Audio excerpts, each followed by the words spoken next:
Perfil de la persona obsesionada. Obsesionado, tener la mente excesivamente preocupada con una única emoción o tema. La idea de retener ciertamente no viene de la Escritura. La Biblia nos enseña a estar consumidos con Cristo y practicar con fidelidad sus palabras. El Espíritu Santo aviva en nosotros gozo y paz cuando estamos fijos en Jesús, viviendo por fe y enfocados en la vida venidera. Amantes. Yo creo que a veces suponemos que si somos amables, las personas sabrán que somos cristianos y querrán saber más de Jesús. Pero realmente no funciona de ese modo.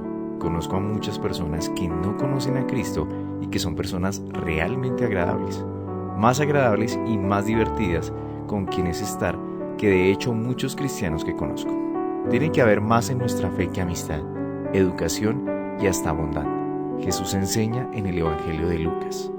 ¿Qué mérito tienen ustedes al amar a quienes los aman? Aún los pecadores lo hacen así. ¿Y qué mérito tienen ustedes al hacer bien a quienes le hacen bien? Aún los pecadores actúan así. ¿Y qué mérito tienen ustedes al dar prestado a quienes pueden corresponderles? Aún los pecadores se prestan entre sí, esperando recibir el mismo trato. Ustedes, por el contrario, amen a sus enemigos, háganles bien y denles prestado sin esperar nada a cambio. Así tendrán una gran recompensa y serán hijos del Altísimo, porque Él es bondadoso con los ingratos y malvados. Sean compasivos, así como su Padre es compasivo. Lucas 6:32 al 36. La fe verdadera es amar a una persona después de que nos haya herido. El amor verdadero le hace destacar. En octubre de 2006, cerca de Lancaster, Pensilvania, un hombre entró en una escuela Amish y mató a varias muchachas. El día después del tiroteo, muchas personas Amish visitaron a la familia de quien había disparado para decirle que les habían perdonado. Ese tipo de perdón es incomprensible para el mundo. Debido a ello, la gente ha llegado a acusar a las familias de ser malos padres, de no tratar la ira adecuadamente, de vivir en negación. Este tipo de amor es una locura para el mundo. Amor verdadero, un tipo de amor que no se encuentra en ningún otro lugar sino por medio de Cristo. Se nos manda a amar a nuestros enemigos y hacerles bien. ¿Quiénes son sus enemigos? O en términos con los que nos conectamos mejor, ¿quiénes son las personas a las que usted evita o que le evitan a usted? ¿Quiénes son las personas que le han herido o han herido a sus amigos o han herido a sus hijos? ¿Está usted dispuesto a hacer bien a esas personas? ¿A llegar a ellas? Con frecuencia mi primera respuesta cuando alguien me hace algo, o peor aún, a mi esposa o a uno de mis hijos, es la represalia. No quiero bendecir a quienes me han hecho daño, o a mí, o a personas a las que yo quiero mucho. No querría perdonar a alguien que hubiera entrado en la escuela de mi hija y les hubiera disparado a ella y a sus amigas. Pero eso es exactamente lo que Cristo nos pide que hagamos.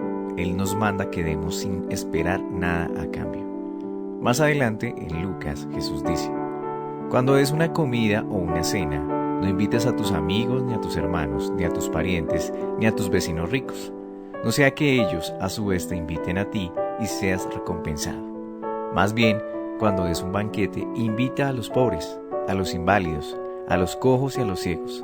Entonces serás dichoso, pues aunque ellos no tienen con qué recompensarte, serás recompensado en la resurrección de los justos. Lucas 14:12 al 14. ¿Ha hecho usted realmente algo parecido a eso alguna vez? ¿Les da a quienes no pueden recompensarle? ¿A quienes le harían daño a usted si pudieran? ¿A quienes ya le han herido?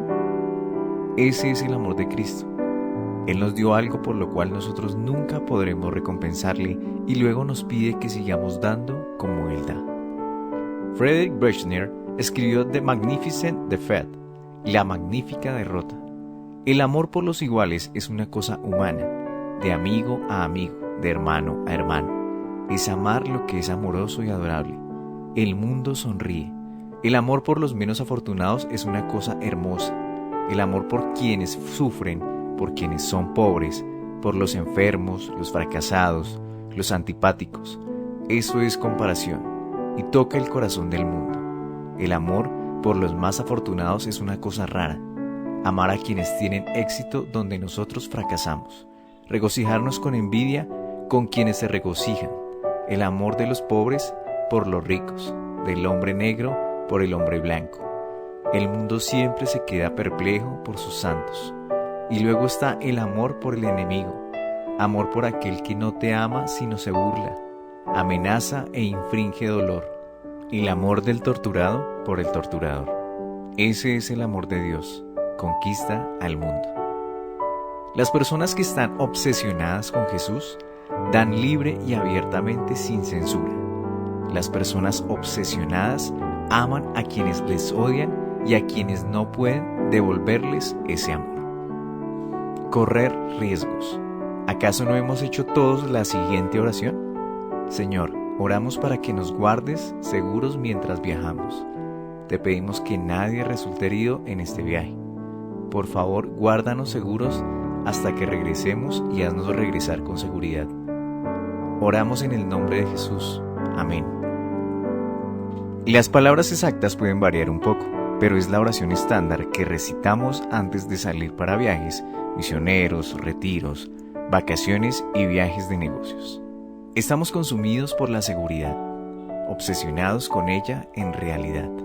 Ahora bien, no estoy diciendo que esté mal orar por la protección de Dios, sino que estoy cuestionando cómo hemos hecho de la seguridad nuestra mayor prioridad. Hemos elevado la seguridad a costa de lo que sea lo mejor de Dios, de lo que daría a Dios la mayor gloria, o de lo que lograría sus propósitos en nuestras vidas y en el mundo. ¿Estaría usted dispuesto a hacer esta oración? Dios, llévame más cerca de ti durante este viaje, a pesar de lo que sea necesario. Las personas que están obsesionadas con Jesús no están consumidas por su seguridad personal y su comodidad, por encima de todo lo demás. Las personas obsesionadas se interesan más porque el reino de Dios venga a esta tierra que porque su propia vida sea protegida del dolor o la angustia. Amigos de todos, hace algún tiempo tuve una tarde libre, así que decidí ir a la tienda y comprar algunas cosas para regalarlas a quienes las necesitaban más que yo. Fue una buena idea, algo que yo quería que caracterizase mi vida cada vez más. Pero fue embarazoso. Comprendí que todas las personas a quienes yo conocía tenían suficiente, que no conocía a muchas personas que tuvieran verdadera necesidad y que yo necesitaba cambiar eso. Necesitaba ir a conocer a personas que no viviesen como yo, ni pensasen como yo, personas que nunca pudieran recompensarme, por causa de ellos, pero también por mí mismo. El pasaje de 1 de Timoteo reafirma que no hemos de ser controlados por el dinero ni buscarlo. Es cierto que con la verdadera religión se obtienen grandes ganancias, pero solo si uno está satisfecho con lo que tiene. Porque nada trajimos a este mundo y nada podemos llevarnos.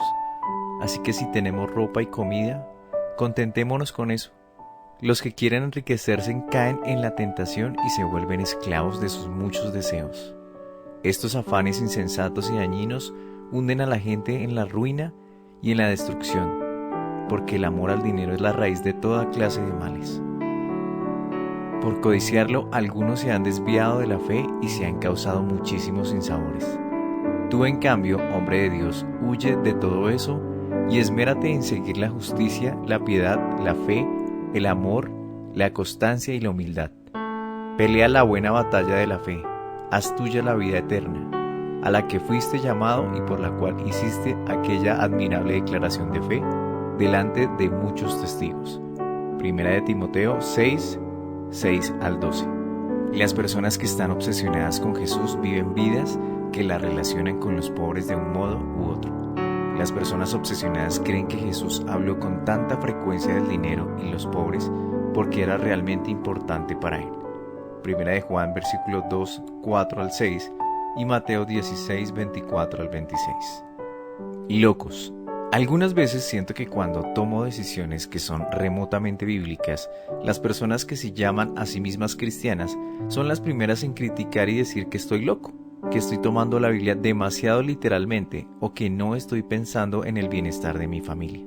Por ejemplo, cuando regresé de mi primer viaje a África, sentí con mucha fuerza que debíamos vender nuestra casa y mudarnos a otro lugar más pequeño a fin de poder ofrendar más dinero. Los comentarios que obtuve eran semejantes a: no es justo para tus hijos, no es una elección económica prudente y lo estás haciendo simplemente por alarde. No recuerdo ni una sola persona que me alentara a explorarlo o apoyarla esa decisión en aquel momento. Terminamos mudándonos a una casa de la mitad del tamaño de nuestra casa anterior, y no lo hemos lamentado. Mi respuesta a los cínicos en el contexto de la eternidad era: ¿soy yo el loco por vender mi casa? ¿O lo son ustedes por no ofrendar más, servir más, estar más con su Creador? Si una persona desperdicia su día al pasar horas relacionándose con Dios y la otra persona cree que está demasiado ocupada o que tiene mejores cosas que hacer que adorar al Creador y Sustentador, ¿quién es el loco? Si una persona invierte sus recursos en los pobres, lo cual según Mateo 25 es darlo a Jesús mismo, y la otra remodela de modo extravagante una morada temporal que no durará mucho más años que los que esa persona vivió en esta tierra, ¿quién es el loco? Cuando las personas sacrifican con alegría su tiempo o su comodidad o su casa, es obvio que confían en las promesas de Dios. ¿Por qué sucede que la historia de alguien que haya hecho realmente lo que Jesús manda hace una profunda mella en nosotros? Pero entonces suponemos que nunca podríamos hacer algo tan radical o intenso. ¿O por qué lo llamamos radical cuando para Jesús es simplemente la manera en que es, la manera en que debería ser? Las personas obsesionadas están más interesadas en obedecer a Dios que en hacer lo que se espera o en cumplir con el estatus. Una persona que está obsesionada con Jesús hará cosas que no siempre tienen sentido en términos de éxito o riqueza en nuestra tierra. Como lo expresó Martín Lutero: hay 2 días en mi calendario, este día y aquel día. Lucas 14, 25 al 35, Mateo 7, 13 al 23, 8, 18 al 22 y Apocalipsis 3, 1 al 6. Y los humildes. A la Iglesia en América le encanta convertir a santos en celebridades, dar a conocer las historias de personas humildes que han servido fielmente a Cristo de alguna manera. Y hay mucho bien que sale de eso. De hecho, en el capítulo siguiente veremos con atención algunos ejemplos. Pero puede haber una trágica consecuencia. Demasiadas de esas personas caen debido a los elogios y comienzan a creer que ellos realmente son algo especial. Hablé en un campamento de verano hace varios años. Después cierto número de estudiantes me dijeron que yo era su orador favorito. Me sentí bien al oírles hablar sobre lo divertido y convincente que fue mi mensaje. Me encantó.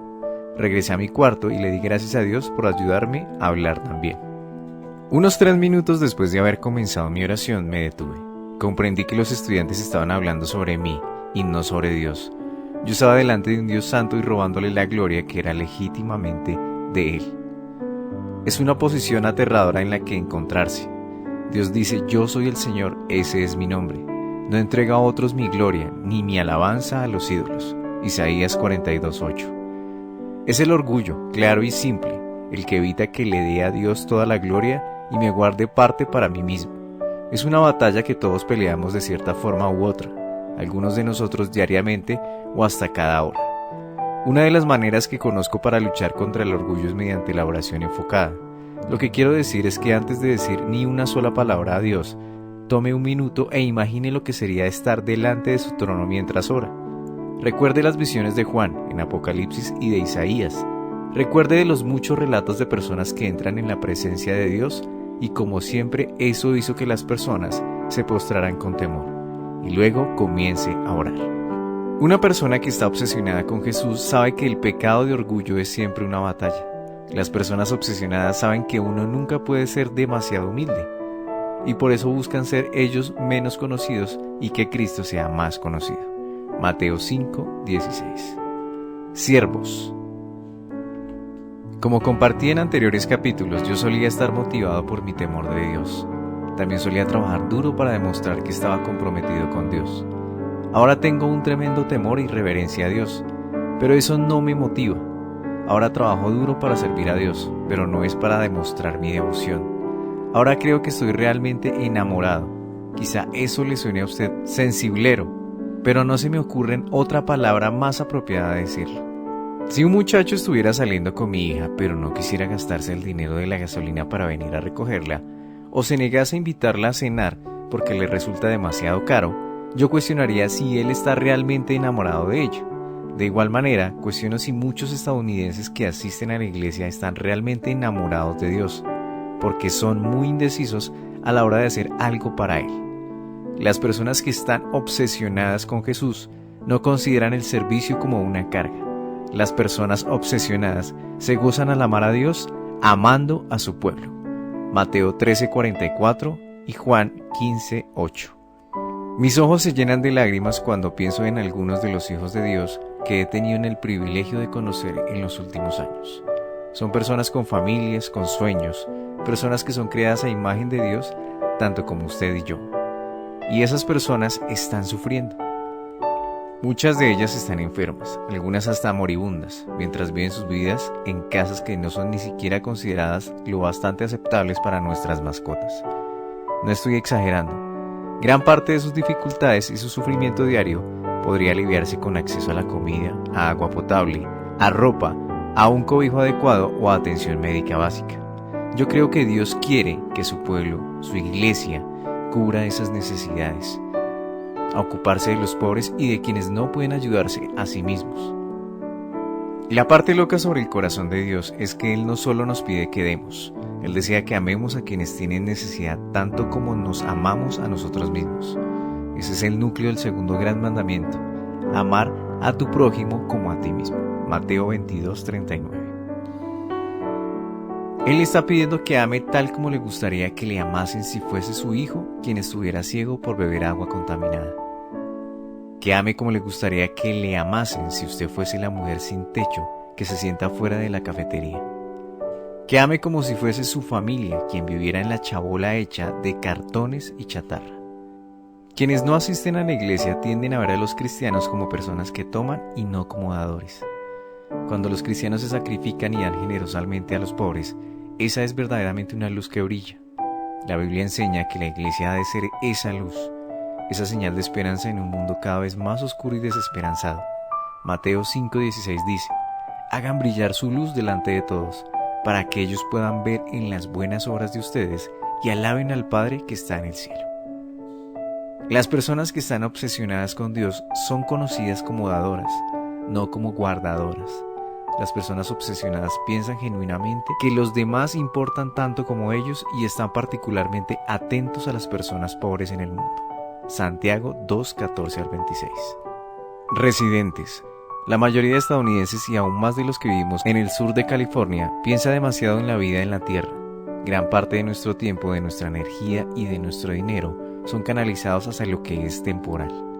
Pablo escribe: como les he dicho a menudo y ahora lo repito hasta con lágrimas, muchos se comportan como enemigos de la cruz de Cristo. Su destino es la destrucción, adornan al Dios de sus propios deseos y se enorgullecen de lo que es su vergüenza. Solo piensan en lo terrenal. En cambio, nosotros somos ciudadanos del cielo, de donde anhelamos recibir al Salvador, el Señor Jesucristo. Él transformará nuestro cuerpo miserable para que sea como su cuerpo glorioso, mediante el poder con que se somete a sí mismo todas las cosas. Filipenses 3:18-21. Como dije anteriormente, la abuela de mi esposa, Clara, era un ejemplo real de una persona consumida por Jesús. En una ocasión fui a una obra de teatro con mi esposa y con algunos de sus familiares, incluida la abuela Clara. Durante el intermedio me incliné y le pregunté qué le parecía la obra. Ella dijo: oh, cariño, realmente no quiero estar aquí ahora. Cuando le pregunté por qué, ella contestó: sencillamente no sé si es aquí donde quiero estar cuando Cristo regrese. Preferiría estar ayudando a alguien o de rodillas orando. No quiero que Él regrese y me encuentre sentada en un teatro. Su respuesta me sorprendió.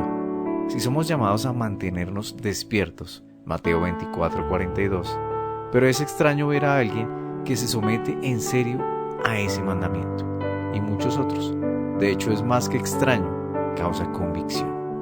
Una persona que está obsesionada piensa en el cielo con frecuencia. Las personas obsesionadas orientan su vida hacia la eternidad. No están fijas solo en lo que está delante de ellas. Los absortos. Jesús no se sacó el mayor mandamiento de la nada. Él se remontó hasta los tiempos de Moisés, cuando Dios le dijo a su pueblo: escucha, Israel, el Señor nuestro Dios es el único Señor. Ama al Señor tu Dios con todo tu corazón y con toda tu alma y con todas tus fuerzas. Grábate en el corazón estas palabras que hoy te mando. Incúlcaselas continuamente a tus hijos. Háblales de ellas cuando estés en tu casa y cuando vayas por el camino, cuando te acuestes y cuando te levantes. Átalas a tus manos como un signo, llévalas en tu frente como una marca. Escríbelas en los postes de tu casa y en los portones de tus ciudades. Deuteronomio 6, 4 al 9. En tiempos de Moisés se entendía que el corazón era el asiento de las emociones de la persona, el centro mismo del ser, el lugar donde se toman las decisiones. El alma se consideraba la base de los rasgos y cualidades de una persona o su personalidad. Las fuerzas se refiere a la fuerza física, mental y espiritual. Por tanto, ese mandamiento de amar a Dios con todo tu corazón y con toda tu alma y todas tus fuerzas abordaba cada fibra de la humanidad. Nuestro objetivo como personas que siguen a Cristo no debería ser menos que llegar a ser personas que están locamente enamoradas de Dios. Una persona que está obsesionada se caracteriza por un amor comprometido, establecido y apasionado por Dios, por encima y por delante de cualquier otra cosa y de cualquier otro ser. Sin guardia. Antes de que mi esposa y yo nos casáramos, yo sabía que tenía que decirle todo sobre mí, todas las maneras en que yo había fallado, todas las cosas que había hecho. Ella tenía que saber lo que obtendría antes de estar de acuerdo en casarse conmigo. Aquella conversación no fue fácil, pero al finalizarlas seguimos escogiendo estar el uno con el otro, comprometer nuestras vidas mutuamente. Me encuentro a mí mismo actuando de modo distinto con Dios. Con frecuencia cuando oro expreso mis frases de manera que hagan parecer mejor. Trato de suavizar mis pecados o de retocar mis verdaderos sentimientos antes de ponerlos delante de Dios. Qué necio es que yo sea totalmente sincero con mi esposa con respecto a mis errores, pero trate de engañar a Dios. Dios quiere que seamos abiertos con Él, sin ninguna duda. Él no quiere que sazonemos nuestra maldad, como haríamos con la carne cruda. Él sabe lo que somos desagradables, que lo único que estamos haciendo es tratar de hacernos sentir mejor. Dios desea verdadera intimidad con cada uno de nosotros, y eso llega solo cuando confiamos en Él lo bastante para ser totalmente transparentes y vulnerables. Las personas que están obsesionadas son claras con Dios, no intentan enmascarar la fealdad de sus pecados o de sus fracasos. Las personas obsesionadas no pretenden para Dios. Él es su lugar seguro donde pueden estar en paz. Los arraigados. El cristiano promedio en los Estados Unidos pasa 10 minutos por día con Dios. Mientras tanto, el estadounidense promedio pasa más de 4 horas por día viendo televisión. Quizá la televisión no sea lo suyo, quizá ni siquiera tenga televisor, pero ¿y su tiempo y sus recursos? ¿Cuánto de su dinero gasta usted mismo y cuánto va dirigido hacia el reino de Dios? ¿Cuánto de su tiempo lo dedica a buscar su vida y sus objetivos? ¿Y cuánto lo enfoca en la obra de los propósitos de Dios? Dios no quiere obligación religiosa, no quiere una distraída y mediocre actitud como, muy bien, leeré un capítulo. ¿Estás contento ahora? Dios quiere que su palabra sea un deleite para nosotros, tanto que meditemos en ella de día y de noche. En el Salmo 1, Él promete que quienes lo hacen son como el árbol plantado a la orilla de un río que cuando llega a su tiempo da frutos y sus hojas jamás se marchitan. Todo cuanto hace prosperar. Versículo 3. Las personas que están obsesionadas con Dios tienen una relación íntima con Él. Son alimentadas por la palabra de Dios a lo largo del día porque saben que 40 minutos el domingo no es suficiente para sostenerlas toda una semana, especialmente cuando encontrarán tantas distracciones y mensajes alternativos. Los dedicados. ¿Ha estado usted en forma física realmente buena en algún momento de su vida? Si hoy en día no está en ese mismo nivel, probablemente sepa que no ocurrió porque sí. No perdió usted esos kilos o su capacidad de correr 8 kilómetros de la noche a la mañana. Usted dejó de correr regularmente o dejó de levantar pesas 3 veces por semana o comenzó a añadir un par de cucharadas de helado a su plato. Hay razones para que estemos donde estemos y para que seamos quienes somos y no sucede al azar. Lo mismo sucede con el gozo de nuestras vidas. Tendemos a pensar en el gozo como algo que brota y florece dependiendo de las circunstancias de la vida. Pero no simplemente perdemos el gozo como si un día lo tuviéramos y al siguiente se hubiera ido. El gozo es algo que tenemos que escoger y luego trabajar en ello. Al igual que la capacidad de correr durante 1 hora no llega automáticamente, necesita cultivo. Cuando la vida se vuelve dolorosa o o no va como esperábamos, está bien si un poco de gozo se disipa. La Biblia enseña que el verdadero gozo se forma en medio de las épocas difíciles de la vida. Una persona que está obsesionada con Jesús está más interesada por su carácter que por su comodidad. Las personas obsesionadas saben que el verdadero gozo no depende de las circunstancias o lo que nos rodea. Es un don que debe escogerse y cultivarse. Un don que finalmente proviene de Dios. Santiago 1, 2 al 4. Sacrificados. No podemos comenzar a creer que somos indispensables para Dios. Según el salmista, no necesito becerros de tu establo ni machos cabríos de tus apriscos, pues míos son los animales del bosque, y mío también el ganado de los cerros. Conozco a las aves de las alturas. Todas las bestias del campo son mías. Si yo tuviera hambre, no te lo diría, pues mío es el mundo, y todo lo que contiene. Si yo tuviera hambre, no te lo diría, pues mío es el mundo y todo lo que contiene. Ofrece a Dios tu gratitud. Cumple tus promesas al Altísimo. Salmos 50, 9, 12 al 14. No hay manera en que podamos aportar o añadir a Dios. Él lo tiene todo y es completo. Cuando estamos en la presencia de Dios, lo único que podemos hacer es alabarle. Romanos 11, 35, 36 dice: ¿Quién le ha dado primero a Dios para que luego Dios le pague? Porque todas las cosas proceden de Él y existen por Él y para Él. A Él sea la gloria por siempre. Amén. Una persona que está obsesionada con Jesús sabe que lo mejor que puede hacer es ser fiel a su Salvador en todos los aspectos de su vida, diciendo continuamente gracias a Dios. Una persona obsesionada sabe que no puede haber intimidad si siempre está tratando de pagarle a Dios o de trabajar lo bastante para ser digna. Se goza en su rol como hijo y amigo de Dios. Aunque estas descripciones combinadas no necesariamente responden la pregunta de lo que es estar totalmente rendido a Dios, representan piezas importantes de puzzle. Es de esperar que esté usted comenzando a imaginar y a orar con respecto a cómo se ve esto en su propia vida.